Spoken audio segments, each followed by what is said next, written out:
ഞാൻ വളരെ ഇഷ്ടപ്പെടുന്നുണ്ട് യാത്രയെ. ഞാൻ വളരെ ഇഷ്ടപ്പെടുന്നുണ്ട് ഫോട്ടോഗ്രാഫിയെ. ഞാൻ വളരെ ഇഷ്ടപ്പെടുന്നുണ്ട് ഡാൻസിങ്ങിനെ. ഇങ്ങനെ പലതരത്തിലുള്ള ഇഷ്ടങ്ങളെ പറ്റി നമ്മൾ കേട്ടിട്ടുണ്ട്. പക്ഷേ പലർക്കും ഈ ഇഷ്ടങ്ങളെ തേടിപ്പോകാൻ പറ്റാറില്ല. എന്താ കാരണം? നല്ല കാശ് വേണം ഇതിനൊക്കെ. ആരും പറയില്ല, കുട്ടി നിന്റെ പാഷൻ ട്രാവലിംഗ് ആണ്, കുറേ യാത്ര ചെയ്തോളൂ, എൻ്റെ എല്ലാ സ്വത്തും വിറ്റ് തന്നെ ഞാൻ യാത്രയ്ക്ക് അയക്കാം. അല്ലെങ്കിൽ മോളെ നീ ഡാൻസ് ചെയ്ത് വലിയ നർത്തകിയാവൂ, എൻ്റെ എല്ലാം നിനക്ക് ഞാൻ തരാം. അങ്ങനെയൊക്കെ പറയണ പാരൻസ് വളരെ വളരെ അപൂർവമാണ്. അല്ലെങ്കിൽ അത്രയും കാശുള്ള വീട്ടിലെ കുട്ടികൾക്ക് അങ്ങനെ കുറേ പാഷൻസൊക്കെ ഫോളോ ചെയ്യാം. അല്ലാന്നുണ്ടെങ്കിൽ നിങ്ങളുടെ കയ്യിൽ നല്ല കാശുള്ള ഒരു ബിസിനസ് വേണം. നമ്മൾ വലിയൊരു ഉടമസ്ഥനായിരിക്കണം, വലിയൊരു സ്ഥാപനത്തിൻ്റെ. ഇതൊന്നും അല്ലെങ്കിൽ മറ്റൊരു മാർഗ്ഗമാണ് നല്ലൊരു ജോലി നേടുക എന്നുള്ളത്. ആരുടെയും കാലുപിടിക്കാതെ നല്ല ജോലി കിട്ടുന്ന ചില കാര്യങ്ങളാണ് ഞാൻ കരിയർ നോട്ട്സ് എന്ന എൻ്റെ വീഡിയോയിൽ പറയുന്നത്. ഞാൻ എൻ്റെ ഏറ്റവും ഇഷ്ടപ്പെട്ട പാഷനായ യാത്രയ്ക്ക് വേണ്ടി പൈസ ചിലവാക്കുന്നത് ഞാൻ എന്ന വ്യക്തിക്കുള്ള നല്ലൊരു ജോലിയിൽ നിന്നും കിട്ടുന്ന വരുമാനം കൊണ്ടാണ്. അപ്പോൾ അങ്ങനെ പാഷനെ ഫോളോ ചെയ്യാൻ വരുമാനം ആഗ്രഹിക്കുന്നവർക്കുള്ള ജോലി സാധ്യതകളെ പറ്റിയാണ് കരിയർ നോട്ട്സ് പറയുന്നത്. എൻ്റെ കരിയർ നോട്ട്സിൻ്റെ പുതിയ വീഡിയോയിലോട്ട് എല്ലാവർക്കും സ്വാഗതം. Colonel Sofiya Qureshi, wing commander Vyomika Singh, ഈ രണ്ട് ധീര വനിതകളെ കണ്ടിട്ടുള്ളവരായിരിക്കും നമ്മളെല്ലാവരും, അല്ലേ? അടുത്ത കാലത്ത് ഇവരുടെ മുഖം നമ്മൾ പത്രത്തിലും ടി വിയിലൊക്കെ ഇഷ്ടം പോലെ കണ്ടിട്ടുണ്ട്. ഓപ്പറേഷൻ സിന്ദൂറിൻ്റെ മുഖമായിട്ടാണ് മാധ്യമങ്ങളിൽ ഇവരുടെ മുഖം പ്രത്യക്ഷപ്പെട്ടത്. ഏറ്റവും കൂടുതൽ അഭിമാനം തോന്നിയ ഒരു നിമിഷമായിരുന്നു. രണ്ട് സ്ത്രീകളാണ് ഓപ്പറേഷൻ സിന്ദൂറിനെ പറ്റി നമുക്ക് മുന്നിൽ അവതരിപ്പിച്ചത്. അപ്പോൾ കരിയർ നോട്ട്സിൻ്റെ ആദ്യത്തെ ജോലി സാധ്യതകളെ പറ്റിയിട്ടുള്ള വീഡിയോ ഇന്ത്യൻ ഡിഫൻസിൽ നിന്നും തുടങ്ങണം എന്നുള്ളത് ഞാൻ അവർക്ക് നൽകുന്ന റെസ്പെക്റ്റാണ്. So welcome to job opportunities of Indian defence.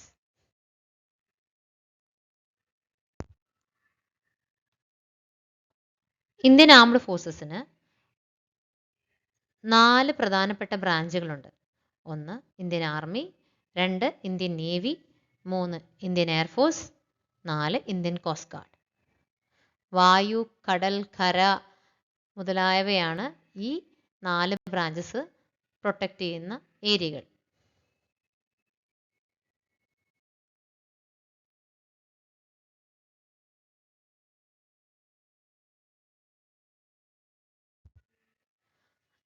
Indian ആർമിയിൽ 10th +2 ഒക്കെ കഴിഞ്ഞ കുട്ടികൾക്ക് നോക്കാവുന്ന ഓപ്ഷൻസ് ആണ് സോൾജേഴ്സായിട്ട്, ഓഫീസേഴ്സായിട്ടും, നഴ്സിംഗ് അസിസ്റ്റൻ്റായിട്ടും. അതേപോലെ ഇന്ത്യൻ നേവിയിൽ സെയിലറായിട്ടും ഓഫീസറായിട്ടും സിവിലിയൻ പോസ്റ്റിലും നമുക്ക് കയറാം. ഇന്ത്യൻ എയർഫോഴ്സിൽ കയറുന്നത് അഗ്നിവീർ, വായു, എയർമാൻ, ഓഫീസേഴ്സ് എന്നീ പോസ്റ്റുകളിലാണ്. കോസ്റ്റ് ഗാർഡിൽ കയറുന്ന പോസ്റ്റുകളാണ് NavIC, യാന്ത്രിക് and assistant commandant.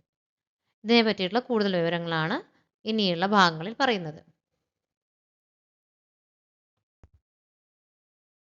Indian ആർമിയുടെ ജോലി സാധ്യതകൾ എന്തൊക്കെയാണെന്ന് നോക്കാം.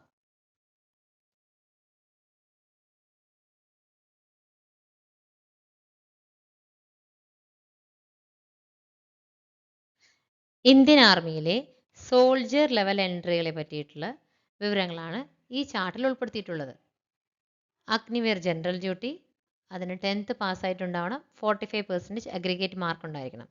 ഏജ് ലിമിറ്റ് വരുന്നത് 17.5 വയസ്സിനും 21 വയസ്സിനും ഇടയ്ക്കാണ്.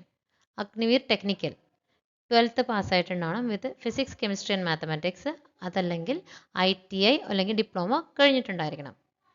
Clerk or store keeper 12th പാസ്സായിട്ടുണ്ടാവണം വിത്ത് 60% അഗ്രിഗേറ്റ് മാർക്ക്, ഏത് സ്ട്രീമായാലും പ്രശ്നമില്ല. നഴ്സിംഗ് അസിസ്റ്റൻറ്റ് 12th പാസ്സായിട്ടുണ്ടാവണം വിത്ത് ഫിസിക്സ്, കെമിസ്ട്രി, ബയോളജി സബ്ജക്ട്സിലുണ്ടായിരിക്കണം, 50% മാർക്ക് ഉണ്ടാവണം. സിപ്പോയ് ഫാർമ D.Pharm അല്ലെങ്കിൽ B.Pharm കഴിഞ്ഞതായിരിക്കണം.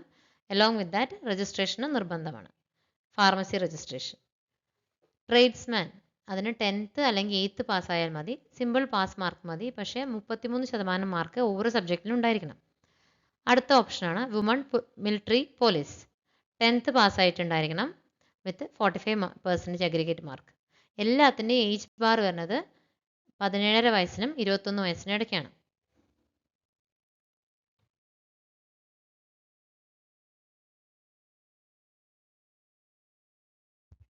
ആർമിയിലെ soldier level entry selection പ്രൊസീജിയറാണ് ഈ കാണുന്ന ടേബിളിൽ മെൻഷൻ ചെയ്തിരിക്കുന്നത്. ആദ്യത്തെ കടമ്പ എന്താണെന്ന് വെച്ചാൽ കോമൺ എൻട്രൻസ് എക്സാമിനേഷൻ ഉണ്ടാവും. അത് പാസ്സാവുക എന്നതും അത് പാസ്സായി കഴിഞ്ഞാൽ റിക്രൂട്ട്മെൻറ്റ് റാലിയിൽ പങ്കെടുക്കുക എന്നതും. റിക്രൂട്ട്മെൻറ്റ് റാലി അതിൽ ഫിസിക്കൽ ഫിറ്റ്നസ് ടെസ്റ്റ് ഉണ്ടാവും, ഫിസിക്കൽ മെഷർമെൻറ്റ് ടെസ്റ്റ് ഉണ്ടാവും, മെഡിക്കൽ എക്സാമിനേഷൻ ഉണ്ടാവും. അത് കഴിഞ്ഞാൽ ഡോക്യുമെൻറ്റ് വെരിഫിക്കേഷൻ ഉണ്ടാവും. എല്ലാം കഴിഞ്ഞ് കഴിഞ്ഞാൽ മെറിറ്റ് ലിസ്റ്റ് പബ്ലിഷ് ചെയ്യും. മെറിറ്റ് ലിസ്റ്റിലുള്ളവർക്ക് ട്രെയിനിങ് സെൻറ്ററിൽ ആർമി ട്രെയിനിങ് സെൻറ്ററിൽ ട്രെയിനിങ് ലഭിക്കും. അവിടുന്ന് പാസ്സാവുന്നവർ ആർമിയിൽ സോൾജറായി ജോയിൻ ചെയ്യും.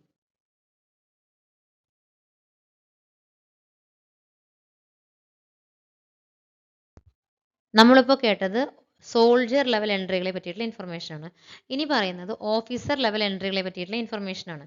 അതിൽ പ്രധാനപ്പെട്ട ഓപ്ഷൻസ് ഏതൊക്കെയാണെന്ന് വെച്ചാൽ NDA നാഷണൽ ഡിഫൻസ് അക്കാദമിയിലോട്ടുള്ള ഓഫീസേഴ്സ് ലെവൽ എൻട്രി എക്സാമിനേഷനെ പറ്റിയാണ്. അത് UPSC നടത്തുന്ന എക്സാമാണ്. UPSC നടത്തുന്ന എക്സാമാണ്. UPSC എക്സാം ക്ലിയർ ചെയ്ത് കഴിഞ്ഞാൽ SSB ഇൻ്റർവ്യൂ ഉണ്ടാവും. 3 വർഷത്തെ ട്രെയിനിങ് ഉണ്ടാവും NDA അക്കാദമിയിൽ. അത് മെയിലിനും ഫീമെയിലിനും അപ്ലൈ ചെയ്യാം. ഫിസിക്സ് കെമിസ്ട്രി മാത്തമാറ്റിക്സ് ആയിരിക്കണം +2-നെടുത്ത സ്ട്രീം. നല്ല കഠിനമായ എക്സാമും കഠിനമായ ട്രെയിനിങ്ങുമാണ്. അടുത്തതാണ് CDS കമ്പൈൻഡ് ഡിഫൻസ് സർവീസസ്. ഏത് സ്ട്രീമിൽപ്പെട്ട ഗ്രാജുവേറ്റ്സിനും അപ്ലൈ ചെയ്യാം. Female and male can apply for that. UPSC നടത്തുന്ന എക്സാമാണ്. അത് കഴിഞ്ഞ് കഴിഞ്ഞാൽ SSB ഇൻ്റർവ്യൂ ഉണ്ടാവും.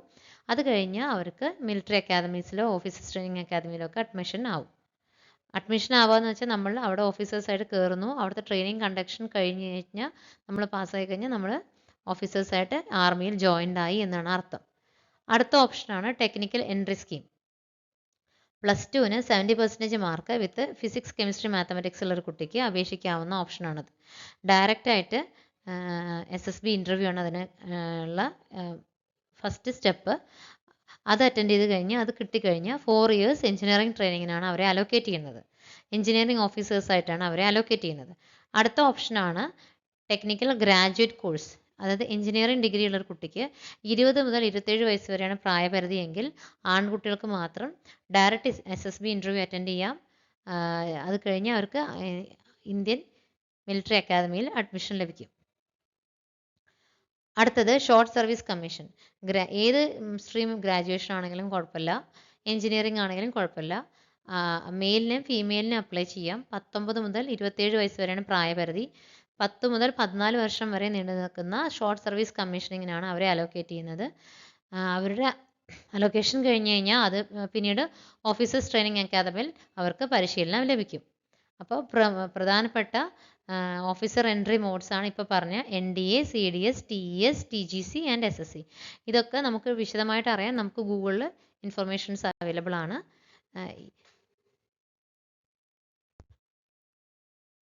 ഓഫീസേഴ്സ് എൻട്രി സ്കീമിൽ ഉള്ള മറ്റ് ഓപ്ഷൻസ് ആണ്. ഒന്ന് NCC സ്പെഷ്യൽ എൻട്രി. അതായത് NCCയുടെ C സർട്ടിഫിക്കറ്റ് ഹോൾഡർ ആണ് നിങ്ങളെങ്കിൽ ഡയറക്റ്റ് SSB ഇൻ്റർവ്യൂ അറ്റൻഡ് ചെയ്യാൻ പറ്റും. ആർമിയിൽ ഓഫീസേഴ്സ് പോസ്റ്റിങ്ങിന് അപേക്ഷിക്കാം. അടുത്താണ് judge advocate general JAG exam. LLB ഉണ്ടായിരിക്കണം. 55% മാർക്ക് ഉണ്ടായിരിക്കണം LLBക്ക്. Male and female can apply for that. Legal ഓഫീസേഴ്സായിട്ടാണ് അവരെ അലോക്കേറ്റ് ചെയ്യുക. പിന്നെ ആംഡ് മെഡിക്കൽ കോർപ്സ് അല്ലെങ്കിൽ MNS.